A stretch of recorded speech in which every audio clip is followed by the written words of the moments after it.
The only solution is unity. The only solution right now, leaders listen, the leaders of Africa, is unity. Africans listen.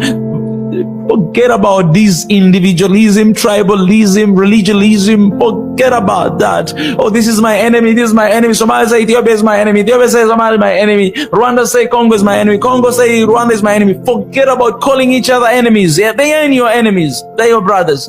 And we must realize that sometimes you might have a brother who is your enemy. You know that in a family, man. Not all the time, we get along. We don't get along in a family, but it's still a family. Your brother might be your enemy, but it's still your brother. It's your blood.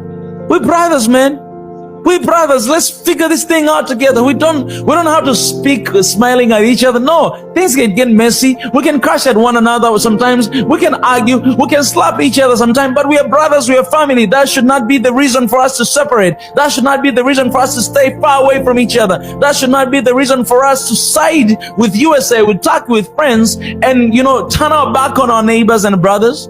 Because we're just feeling like right now I don't really like you. No, we are family, we are brothers. Whether you like it or not, we brothers. We share the same blood, we share the same continent. We're stick together here for good. And don't tell me that you're not an African. Get out of this continent. Take your country out of the continent for you to be non-African. As long as you're in these borders of Africa, you are an African, and we are stuck in here together.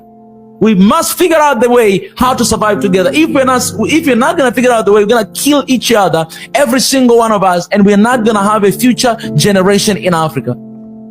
If you put two enemies in the single room, and these two enemies, they are not willing to settle things down, I'm telling you, they're going to fight each other, and at the end of the day, all of them, they're going to die because they're going to kill each other. But they need to come together. These enemies, they need to figure out things together. Okay, guys, all right. Do you want to die? No. Do you want to die? I don't want to die. Okay, then, let's hold our hands together. Let's not fight today. We don't want to die today. Okay, let's walk away. You walk away. As friends, you get out. That's how you resolve situations sometimes. Not, you need this, you have done this, you have done this. No, complaining. I said this, leaders, you can't be complaining, can't be pointing fingers at other people. Those are the jobs of the citizen of the country, but not the leaders. Leaders come with the solution. It doesn't matter how much you hate each other. Sit down. We're going to lock you two in the room. That's how my mama used to do. If I was fighting with my brother, she would lock us, and you got to resolve it. God does not want you guys to fight. Resolve it. That's what we have to do with our leaders sometimes.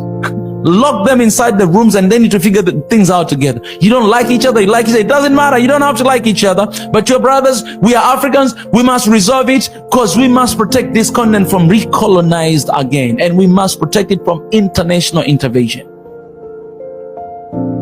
Let's not welcome them. Get that, guys. We are not enemies. Even if we are enemies, we are still family. You understand that? Even if we are enemies, we are still family, and we must figure out the way how we can work things out together.